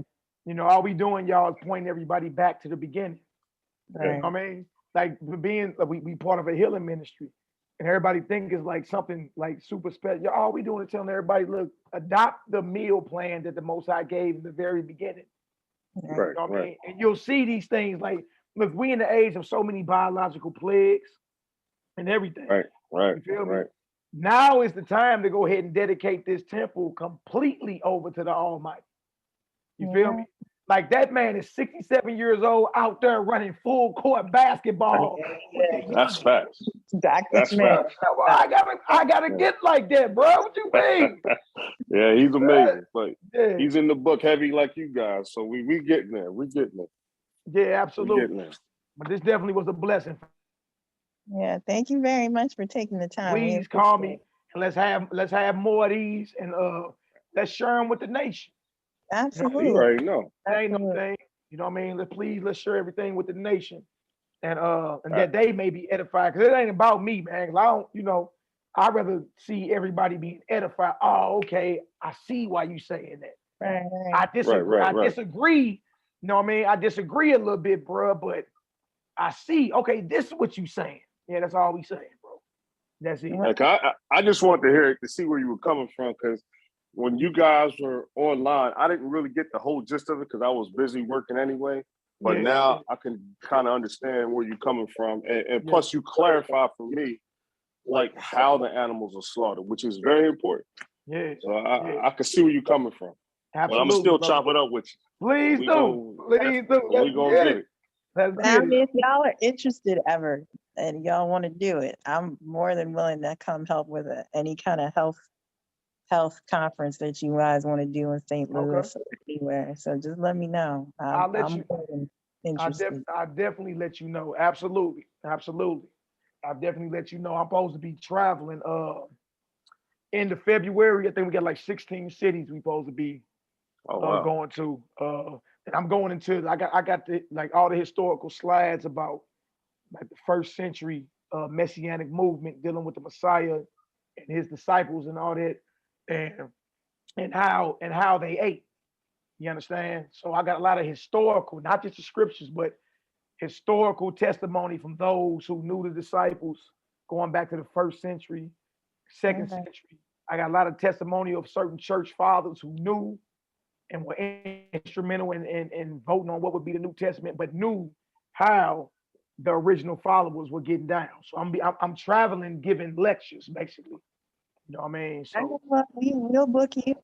yeah, I'll let you know. Me and the brother YAH'KI, but he want me to break off the history part of it. You know what I mean?